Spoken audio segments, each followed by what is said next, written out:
All right, guys, welcome to the kitchen. We are currently 13 weeks out from the Mr. Olympia. We're 2 weeks post Chicago, and I'm gonna walk you guys through my pre-workout meal and then just kind of go over how I'm feeling kind of coming out of the Chicago Pro and coming into this Olympia prep. The last few weeks have been kind of a blur. It's been so hectic. I mean, I finished the show. I went right into Toronto to hang out with the guys at HD and just kind of was cranking out content. And I didn't really have the chance to get settled and really digest everything. And I think now I'm kind of at a point where I'm finally sitting with my thoughts here, and I realize that, man, I am preparing for the Mr. Olympia, for my Olympia debut. And honestly, my rookie season, I'm blown away. You know, as much as you sit here and believe in yourself and think you can make it happen, and it's the goal, and you have it written down, and you've conditioned yourself to believe this stuff, when it happens, there's really no feeling like it, and there's really no words I can use to explain it.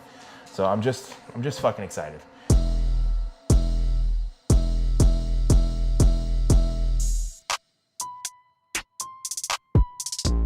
Like 12 pounds above stage weight, and we've just been slowly increasing food. I've been keeping things really tight because I really don't want to veer off path too much. I want to make sure digestion stays in a good place. I don't want to be holding water. I want to maintain all the same consistent variables that we had through prep. You know, you kind of work really hard to get to that point where your body is just responding and clicking and grooving. And right now I feel like we've carried that over through this rebound really well. I feel very good. I'm not holding any water. I've eliminated any junk food. That first week I had a handful of off-plan meals, some ice cream and some pizza and burgers and all that stuff. I got all that stuff out of my system. So now it's all about clean food. And I'm gonna show you guys what I'm doing here. Pre-workout meal is going to be 280 grams of white rice. So I'm gonna do white rice, chicken breast. For my fats, I'm gonna do 20 grams of added nut butter here. And then I'm gonna do 100 grams of banana. So full banana is usually about 100 grams. I'll get that worked up right now. But yeah, honestly, I am just taking this day by day. I'm super excited. And, I really feel like I'm in a place that I can improve. I mean, I have 3 months until the Olympia. So I think I'm in a place that I can genuinely make some progress and bring an improved package. But I think that doesn't happen if we don't stay completely on track. You know what I mean? I think it's easy right now. I'm in shape. I could probably get away with certain things, but I just have to remind myself that you only get one shot at an Olympia debut, and I really want to make an impact. And it starts right here in the kitchen. It's the most important part. There we go. Okay. Now I'm gonna pull this off and cut it into bite-sized pieces like I like. Are you doing the pan fry method? Or oh yeah, of course. No, definitely. Those are the things that I'm carrying through.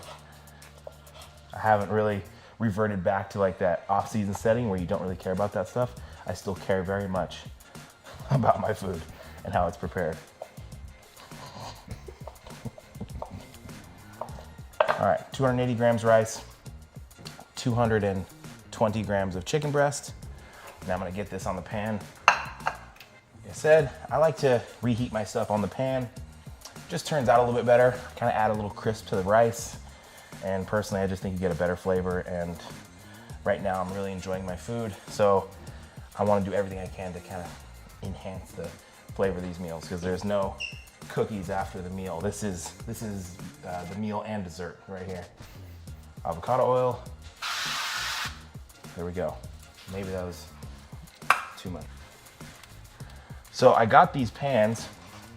These are the HexClad pans. I posted them on my story, and I know a lot of you guys were asking me what I thought of the HexClad pans.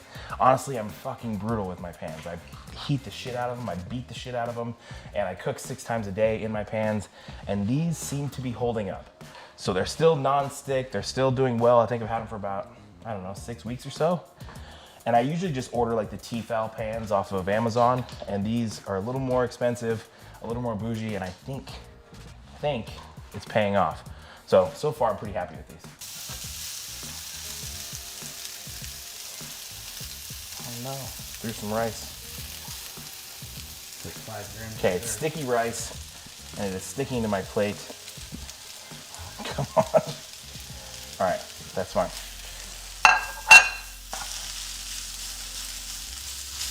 Now, what I like to do is I like to compact the rice down a little bit, and I make a bit of a rice pancake. Sear the chicken, sear the rice, flip, sear, and then we will plate and dress.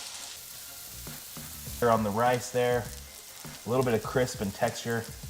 That is exactly what we're looking for. I don't want to burn it, but I want to get a little bit of a crisp to it.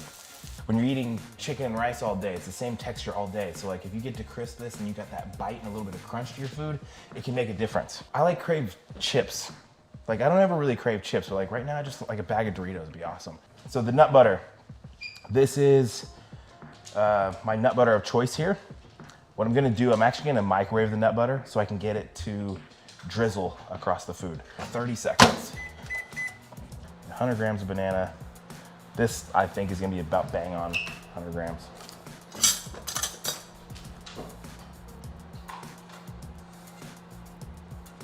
When Jasmine does this, so she gets 100 grams of banana, she'll just take the banana, like, start ripping it and mashing it. I can't do that. Like, she's like, it's like mom mode, you know? Her mom would just like fucking rip a banana in pieces with her hands. I need it evenly distributed with nice, even cuts. You want a banana? Yeah, she hates the bananas. If I tried to offer it to her, like here's this little sliver of banana, I'll show you. Here, Bailey, want a banana? No, Wally ate it. There you go, buddy. She doesn't like banana, but she likes chicken, so I'm gonna give her a little piece of chicken. Here you go, sweetie. Now, this is crucial, the even distribution of the nut butter. Nice and slow.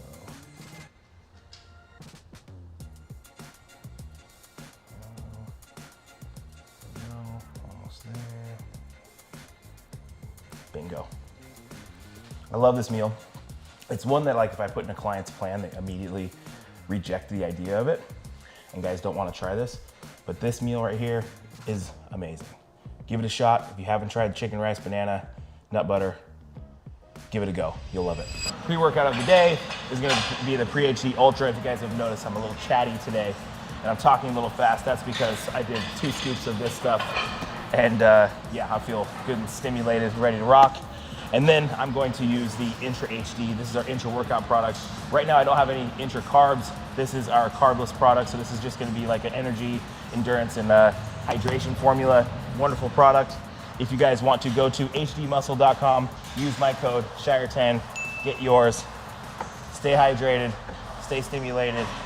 All right guys, so as promised, here we are at the gym. I'm just at that point now where I'm actually diving in 100% into my training. The last 2 weeks, I've really just taken the time to kind of let my body, you know, acclimate, get, you know, back to homeostasis, and it's just been like a lot of more volume work, definitely backed up on load. But right now I'm ready to kind of attack the logbook and get back to how I'm usually training on a weekly basis. So right now I'm gonna be kind of building out a new split. I'm gonna be doing things pretty similarly, but I have body parts I wanna bring up. Now, my back is one of those body parts. It's always been something that I'm trying to bring up. And I think we did so, absolutely. Into Chicago, my back did improve. But coming into those final weeks of the show, as we're driving down really hard, cardio's high, food's low, if you're gonna sacrifice any tissue or fullness, it's gonna be in that newest tissue. So for me, that was my back. So I noticed as we got into those final weeks, I didn't have the same pop and fullness throughout my back that I had prior. So that's definitely gonna be my focus moving forward, is to continue to build on that and build up fullness and hopefully put on some more tissue back there. And then aside from that, just continuing to grow my legs. Now, some of you might know I did break my leg. I think it's been about 10 years now, but it was years and years of recovery. It's a very serious leg break. So there was about 3 years there where I was full tilt training upper body and I wasn't able to train lower body really at all. Intermittently, I had periods of time where I was able to train my legs. But yeah, I mean, my upper body has like a couple year head start on my legs. So there's always something that I've been playing catch up with. Again, I'm happy with what my legs look like. I think I'm symmetrical. I don't think that my legs are really lagging, but I know they can be better. So essentially, I want 2 leg days and 2 back days. Today, I will do some direct hamstring work, a stiff leg deadlift, some back work, but then with that, I'm also gonna implement a leg press. And I'm pretty excited. I get to kind of throw out the old logbook and start a new logbook. and start fresh. And that, right now, as far as I'm concerned, starts today with this session. So I'll quit yammering away and quit blabbering, and we'll get to training. Let's go.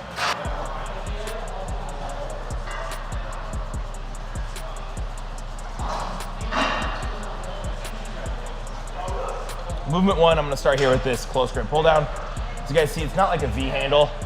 It's a little bit wider, like a neutral handle. Kind of allow me to dig into the lats a little bit more. So that's where I'll start, get good and warmed up, and then we'll fire into our deadlift movements. I just find I connected the movement a little bit better, and it's also just a little bit safer. So I'm gonna work up, I'll do 2 sets here, just a top set and then a back off set, and then we'll get right into some hamstring stuff.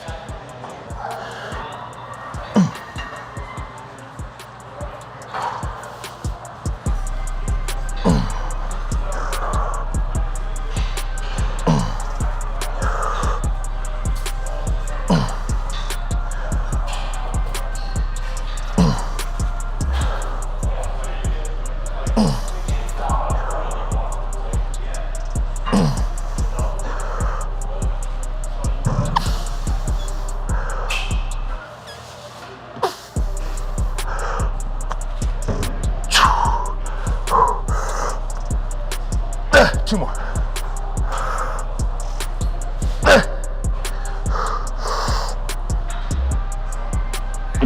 Yeah.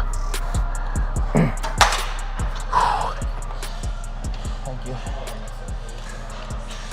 Back off, 180. And we'll do one more set. Jasmine's working in with me.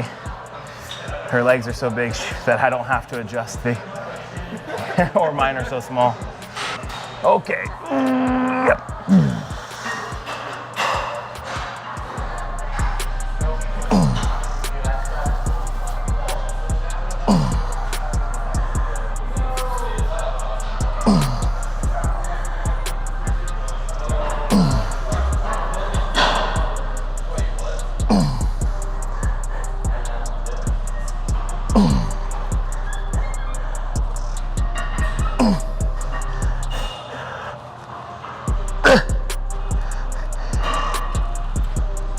One more.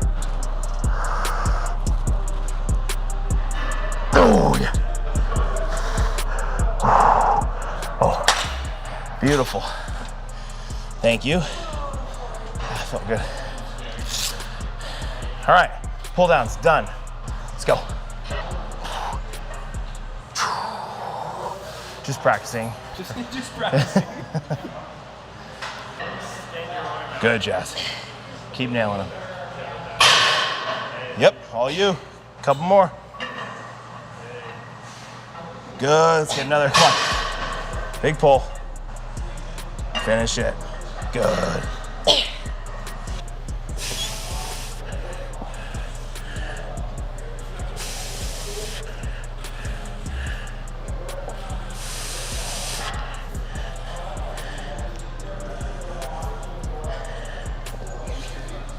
All right. Training with Dorian, he mentioned something about like a little external rotation to make sure the femur aligns directly with the pads and we're not internally rotating at the hips and pointing those toes out. Just trying to keep the feet aligned and straight, femur directly on the pad. And when you do that, I'm getting a lot more engagement on the inside of my hamstrings. So it's allowed me to kind of hit a portion of my hamstrings that I don't feel like I was completely nailing before. Obviously, I have done things like a lying dumbbell hamstring curl where I'm clamping the dumbbell, and I would get that feeling out of that movement, but I don't think I could quantify exactly why. But that little cue actually helped me quite a bit. So something you guys can be conscious of, a little external rotation, make sure the femur aligns directly with the pad opposed to internally rotated out. Give it a shot and see if you can feel the difference.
Fuck.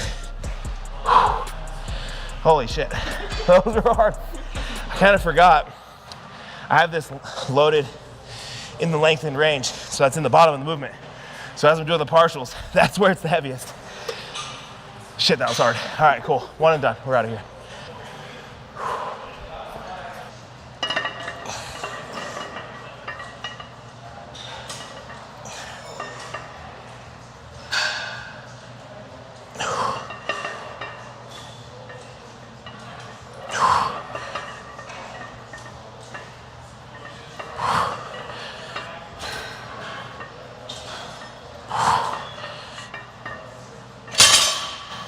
I've been pulling off the floor week after week through the entire prep.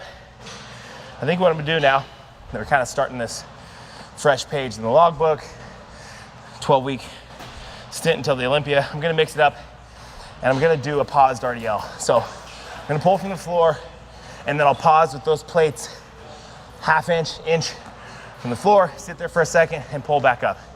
Now it's just a really challenging way to do this movement. Very challenging on the erectors, glutes, hamstrings, whole posterior chain. Just one way to make this even harder, and I really enjoy it. So it's gonna be a fun way to kind of shift what I've been doing and find a new way to progress. Because frankly, you know, after you do something the same for week after week after week after week, it can be a bit monotonous. So I'm excited to kind of take a stab at these paused RDLs and progress. So not quite sure what all I'm doing today. Work my way up slowly, see how I feel, and go from there.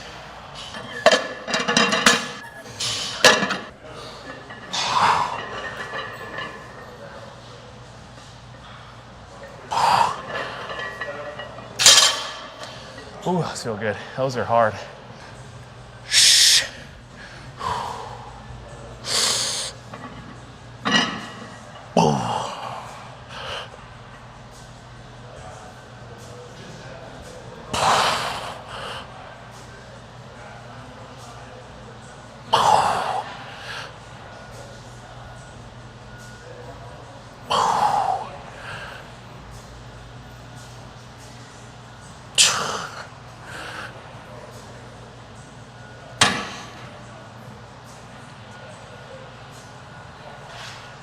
Something felt weird.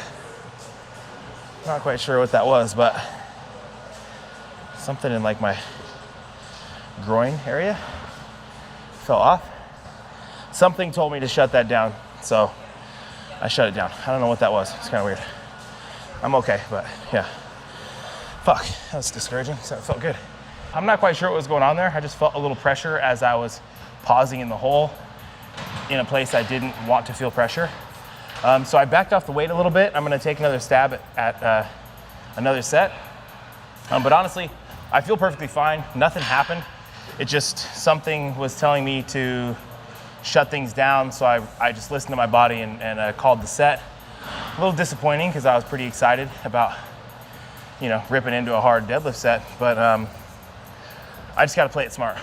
And I don't really know exactly what that was, but I feel fine right now, so I'm gonna take another stab at this. I dropped the quarters on each side, so pull 50 pounds off, and then I'll take a run at this and see how it feels.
The idea was a top set and back off set here. Obviously you guys seen what happened to the top set. I don't really know what that was. But back offset went well. So I'm gonna take it as a win and move on.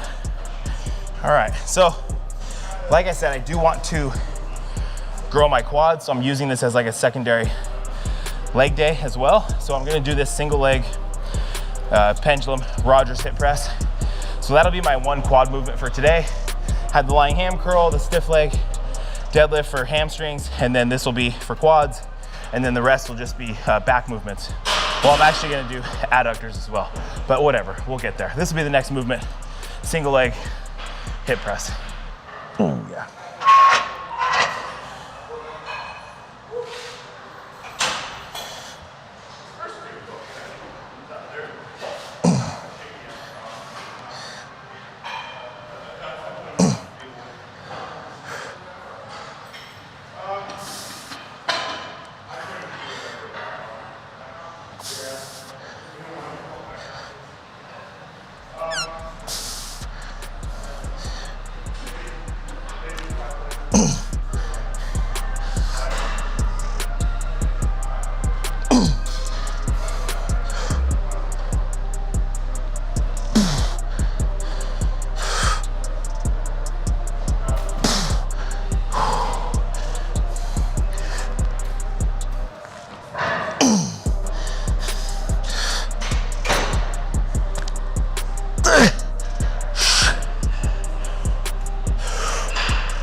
Oh yeah. Oh, ooh. God damn. Ooh. That felt good, but bad. But a bad good, a good bad. This burns.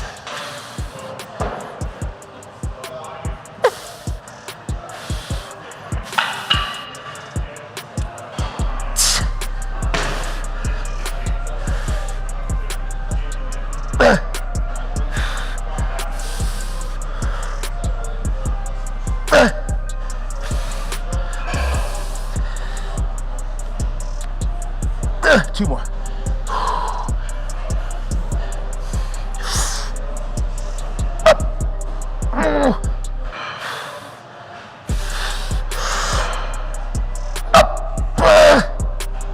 Oh yeah. Oh.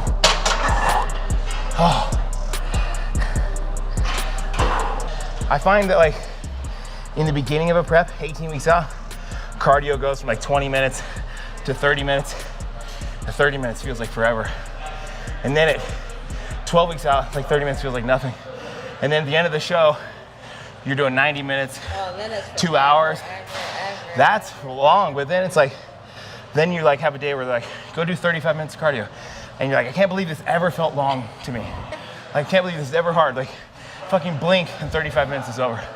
So right now is the hardest phase to be like working up in cardio, but it's exciting. It's fun.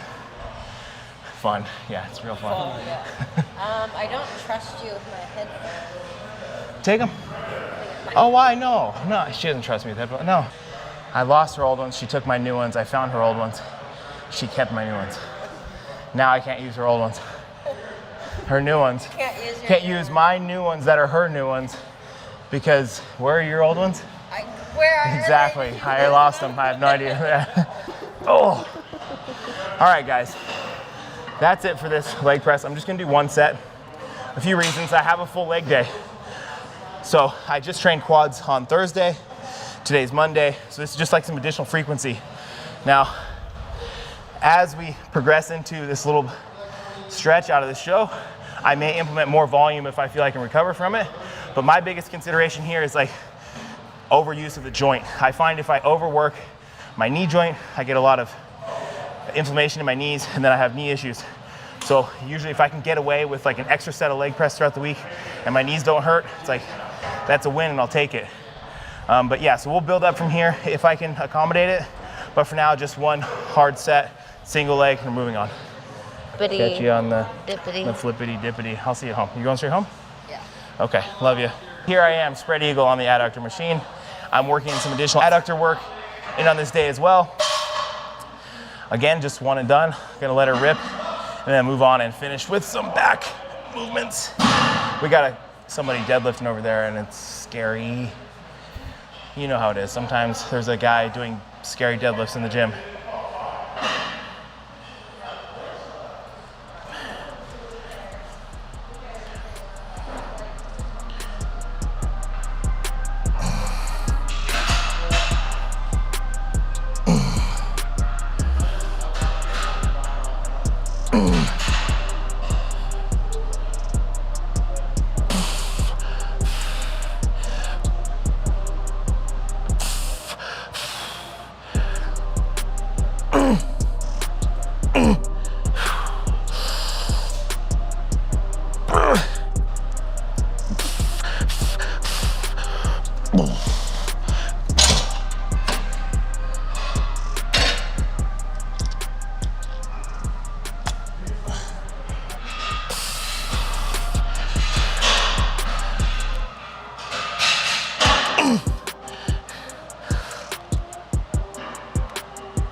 Just one set here with a drop.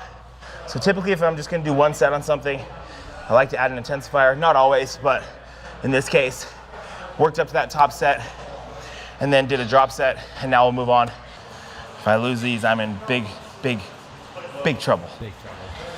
Next movement is gonna be this chest support T-bar. I'm gonna be holding on to these wider handles, driving the elbows behind me, and really trying to focus on the upper back here. So what I'm gonna be thinking about is scapular retraction. So I wanna get those elbows as far behind me as possible and really focus on retracting the scapula.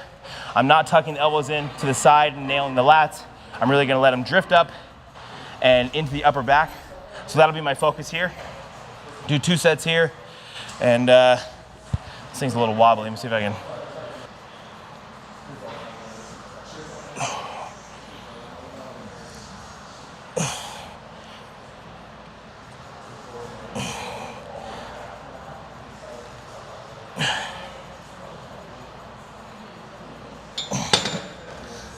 That's good.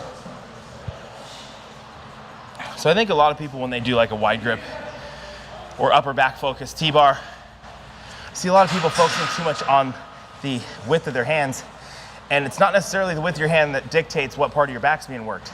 It's all elbow path. So if you guys notice, my elbows are flared out, elbows are going behind me, and if I was holding too wide, it just limits the range of motion. So it actually limits the amount of contraction I can get and the amount of scapular retraction I can get out of the movement. So if you notice, I'm holding these wide handles, but I'm holding right at about shoulder width. So I'm able to fully drive those elbows behind me. Now, where I would see a little bit of diminishing return is if I was too narrow, and I'd be seeing that bend in the elbow to where you might be seeing more bicep, more elbow flexion than you do see scapular retraction. So here would be like scapular retraction, and here is elbow flexion and nailing the biceps. So when you're thinking about this, don't focus on width, focus on elbow drive.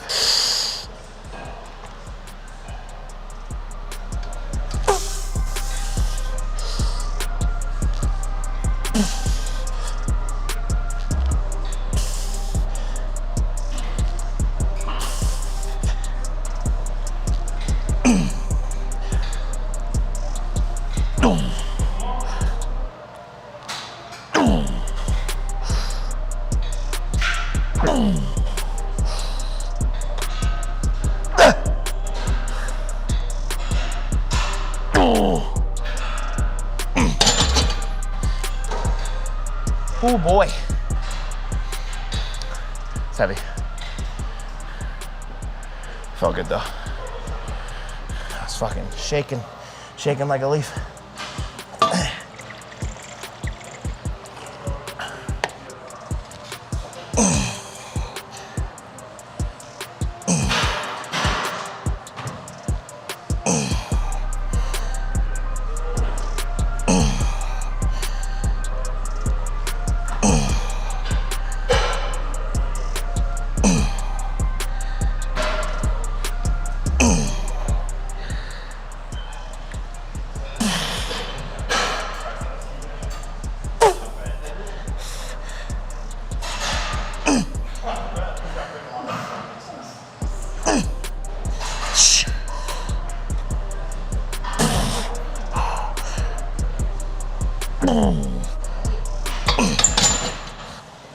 Okay, so that's it for the chest 4 T-bar.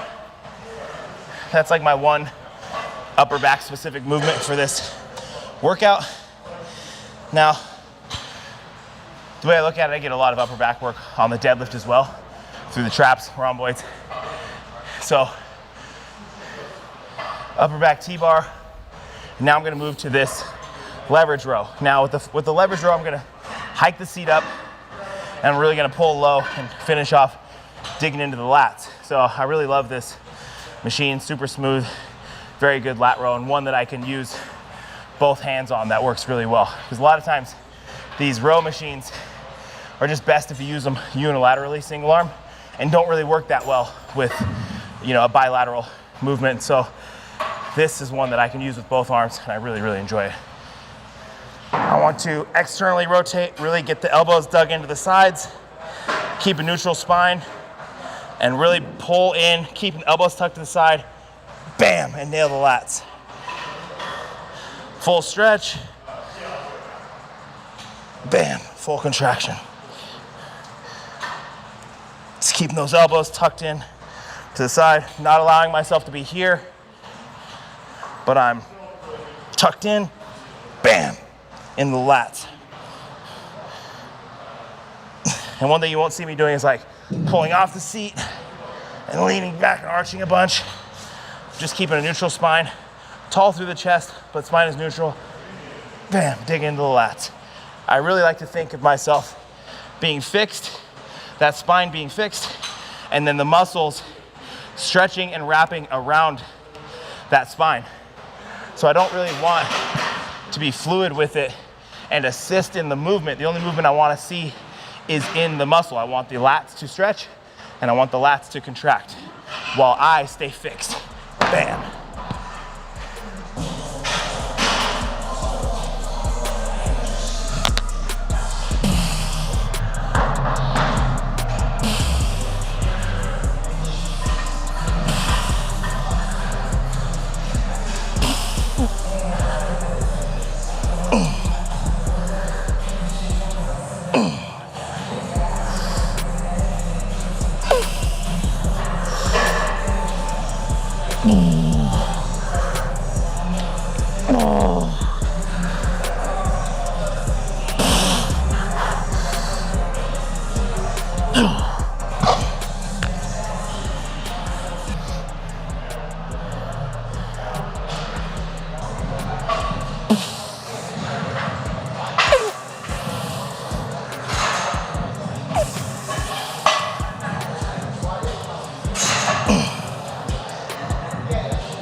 Yeah.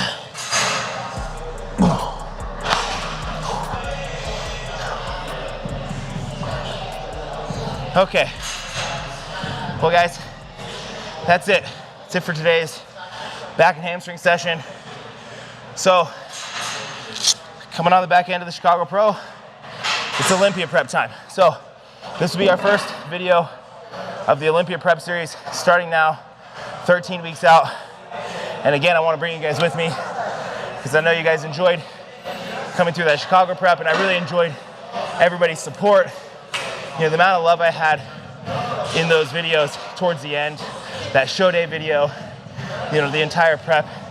Honestly, the amount of positive feedback I got from you guys, the amount of appreciation, I value you guys so much, and I really, really can't put into words how much I appreciate that. So I want to do it again, and this one's the big show. You know, this is the Olympia, so this means fucking everything to me. And I'm really excited. I feel like I have a good opportunity to improve upon what we brought to Chicago. And I've got, you know, a little over 12 weeks, almost 13 weeks to do it. And I don't plan on wasting a fucking day. So I appreciate you guys watching. Stick around, because we're just getting started. We'll catch you on the next one.